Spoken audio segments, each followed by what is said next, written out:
Well, even before the current turmoils, which are creating problems that we probably can't foresee yet, sociology is a discipline that is facing kind of an identity crisis.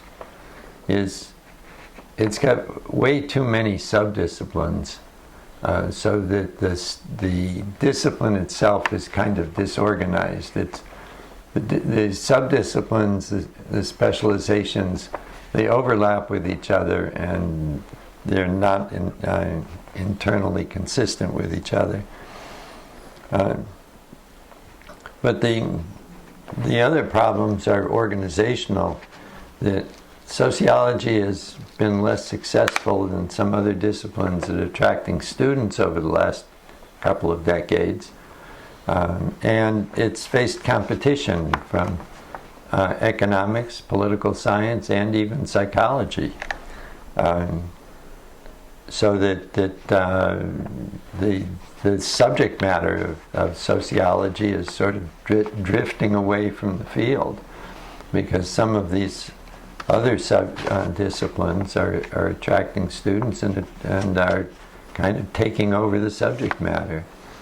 For instance, social inequality has been a core subject for the discipline, a core focus from its very founding. And yet now the leading students of social inequality are economists.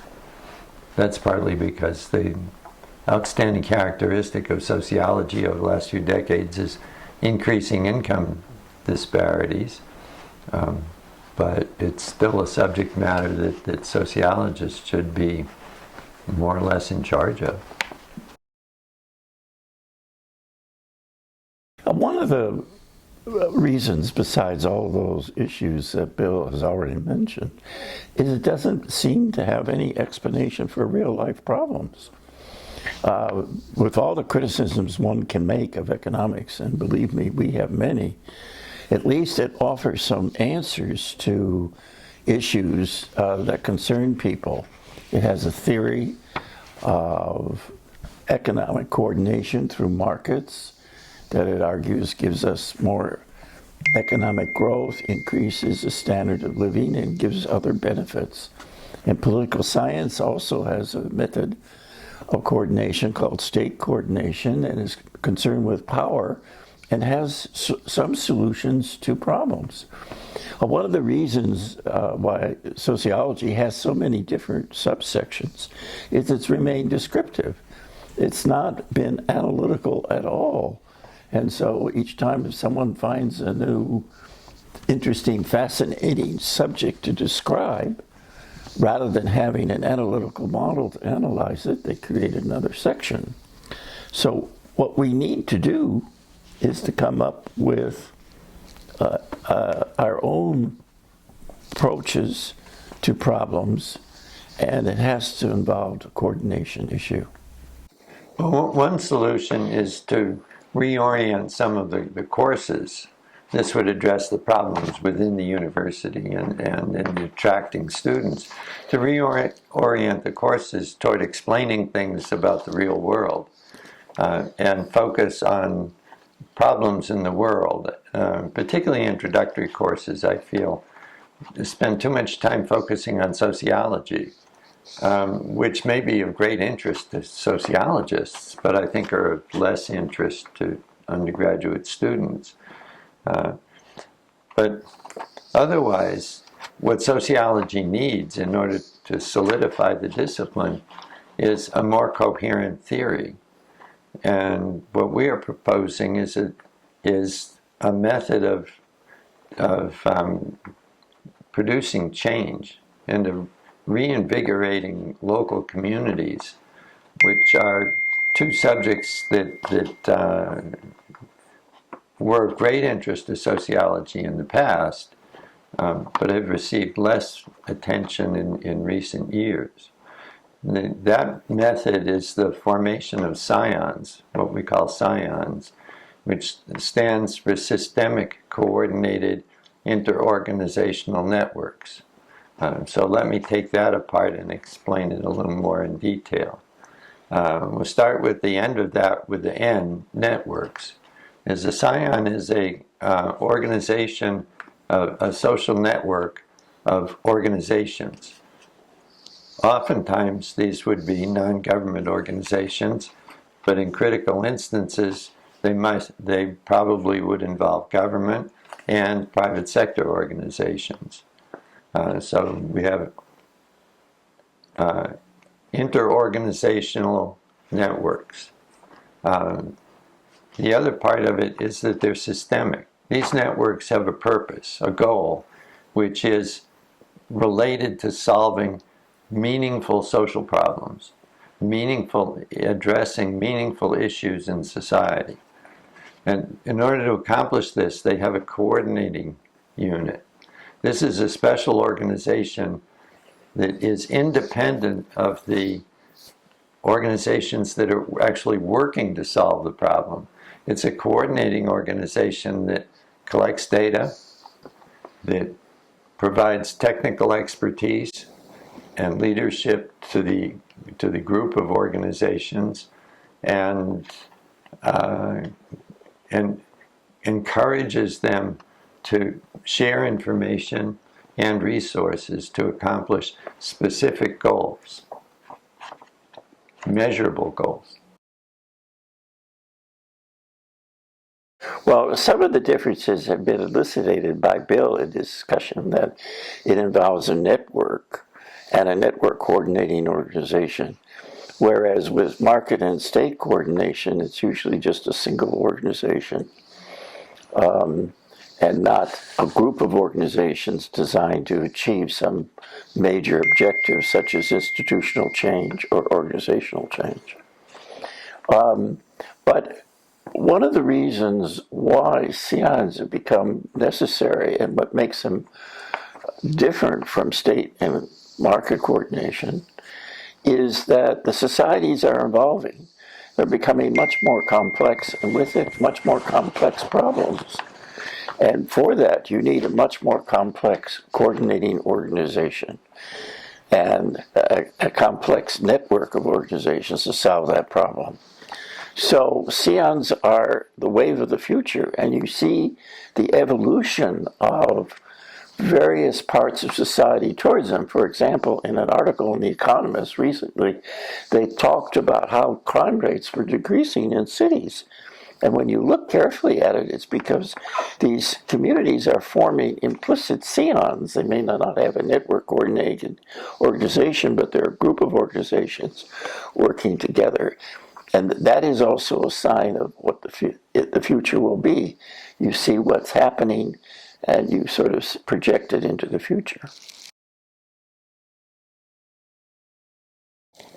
Well, the most important ones are to create opportunities for sociology graduates in outside organizations, in governments and in NGOs. And one of the critical aspects of a SEON is that they collect data, they analyze data, and they monitor the progress at solving problems. So they have to measure the problems, and they have to find indicators for quantifying the problem so they can measure progress. And these are the kinds of jobs that sociologists would be good for. The other thing is that they provide technical advice to the organizations, and the technical advice would be based on an analysis of what's going on in the community. And that's where sociological theory comes in place, because we understand communities. And the other thing that would contribute to the progress is that the social changes over the last 50 years and even more have meant that the structure of American society, the organization of society, has changed radically. And now so much of our national life is concentrated in a few large cities and in a few industries that span and unite and tie these cities together in different ways, that people at the local level in residential neighborhoods don't feel that they're part of a larger whole. And what a SEON does by uniting the NGOs that these people are participating in and identify with, by uniting them working for local goals, this will strengthen people's identity with local communities. And solving these problems means getting people together to talk together about what their problems are and to find solutions to them, to learn to come to understand each other. The people in the community that have different interests, different positions, and different viewpoints, get them together to come to understand each other. And this means rebuilding local elites. And it means rebuilding local communities that have basically eroded as they've been taken over by these national institutions. Well, I'm a macro sociologist, and I believe that if you look at the definition of sociology, it says it's a comparative analysis of societies. And one of the things that's interesting is I find that a lot of American students don't even know American society. And one of the reasons why they don't know American society is they've never been out of it to sort of look at it from a distance. So I would be in favor of students, undergraduates, having to spend a junior year abroad to study another society with the idea of learning what their own society is about. Independently of that, I always think it's good to know another language. It forces you to think in a different way. I remember when I was teaching in French in Paris, and I suddenly understood why the French had a love-hate relationship with the Americans. It somehow required me to be able to think within French to understand that dialectic. That sounds very mysterious, I understand, but it's a true story. And I think when we think in another language, we see our world in a different way. But beyond that, knowing two languages increases your creativity. So even though this might seem like an expensive endeavor, it has a long-term payoffs, not just in sociology, but in other things. In addition, I don't think in our sociology courses we pay much attention to the macro level. It's too much emphasis on not only descriptive studies, but on micro studies. And I certainly would like to see a better balance. Bill, Yeah. do you have any complaints? No, I endorse that 100%. In fact, it was basically my personal strategy in trying to establish a career in sociology. I went into Southeast Asian studies and wanted to go to Thailand to study a different society, and I worked my way through graduate school studying Thai. And I have pursued that strategy in many different ways throughout my life. Well, clearly one of the best ways would be if there were SEONs to give graduate students and even undergraduate students experience in working in them as sort of as apprenticeships or research assistants. But barring that, the next best thing to do would be to give them practicums in NGOs. There's a lot of interest in working in NGOs among undergraduates and graduate students. And what we need to do is create practicums for that.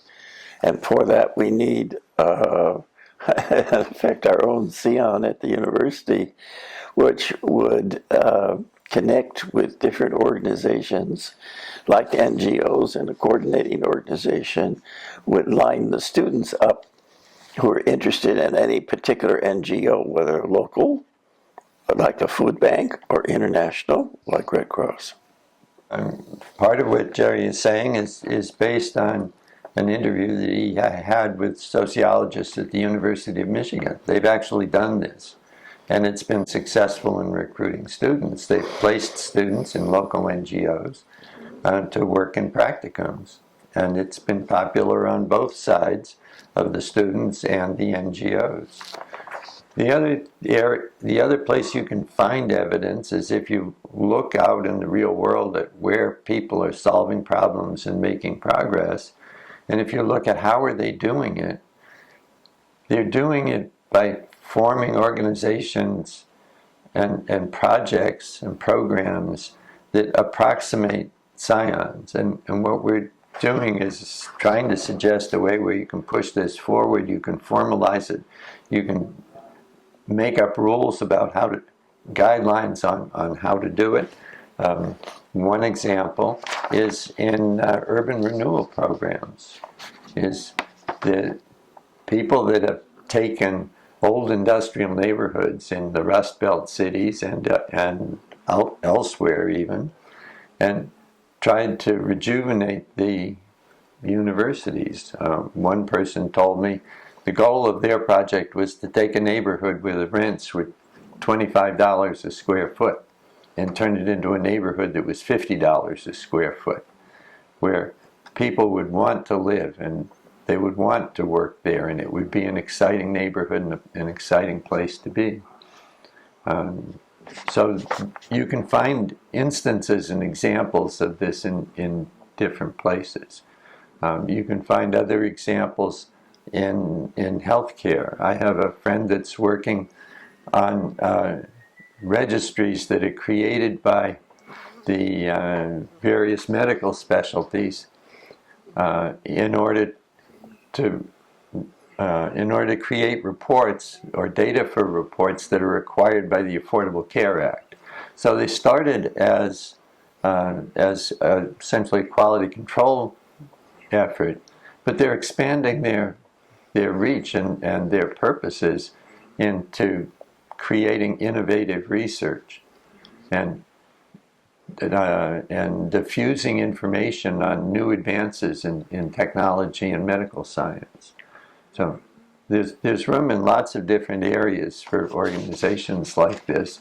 And as we look, we're beginning to find some of these, and part of our next effort will be to identify a few examples and get them described properly.